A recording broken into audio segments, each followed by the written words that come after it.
Doctor Shafiqur রহমানের অবমাননাকর মন্তব্যের জন্য প্রচলিত ফৌজদারি ও সাইবার আইনে দ্রুত বিচার নিশ্চিত করা, নারী সমাজকে হেয় করার দায়ে তাকে অবিলম্বে প্রকাশ্যে ও নিঃশর্ত ক্ষমা চাইতে বাধ্য করা। বাংলাদেশ জামাতে ইসলামীর আমির ডক্টর শফিকুর রহমান এবং দলটির শীর্ষ নেতৃবৃন্দ বিভিন্ন সময় যেমন আল জাজিরায় দেওয়া সাক্ষাৎকার ও দলীয় দলিলে উল্লেখ করেছেন যে কোনো নারী রাষ্ট্রপ্রধান, প্রধানমন্ত্রী, রাষ্ট্রপতি, প্রধান বিচারপতি বা কোনো সংস্থার প্রধান হতে পারবে না।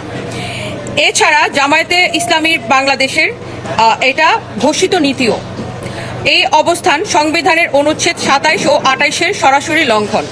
আরপিও অনুযায়ী কোনো দল যদি সংবিধানের মৌলিক কাঠামোর লিঙ্গ সমতা বিরুদ্ধে অবস্থান নেয় তবে সে রাজনৈতিক দলের নিবন্ধন বাতিলযোগ্য। রাষ্ট্র পরিচালনায় নারীদের অংশগ্রহণের অধিকার কেড়ে নেওয়া একটি চরম অসাংবিধানিক আদর্শ।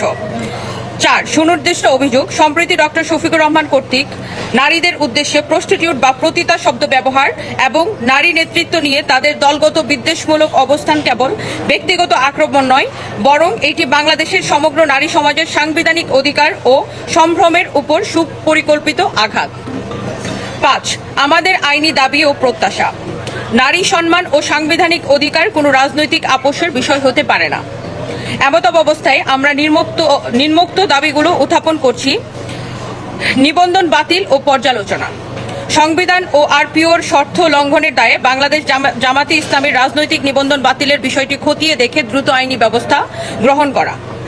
আইনগত ব্যবস্থা, ডক্টর শফিকুর রহমানের অবমাননাকর মন্তব্যের জন্য প্রচলিত ফৌজদারি ও সাইবার আইনে দ্রুত বিচার নিশ্চিত করা, প্রকাশ্যে ক্ষমা প্রার্থনা, নারী সমাজকে হেয় করার দায়ে তাকে অবিলম্বে প্রকাশ্যে ও নিঃশর্ত ক্ষমা চাইতে বাধ্য করা।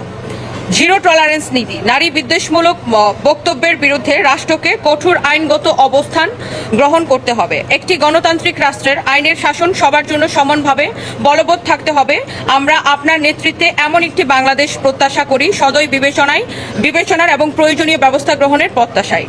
বিনীত নিবেদক নীলা ইসরাফিল, আহ্বায়ক সচেতন নাগরিক সমাজ, এবং আমি সচেতন নাগরিক সমাজের পক্ষ থেকে সদস্য সচিব রুবায়েত ফাতেমা তনি।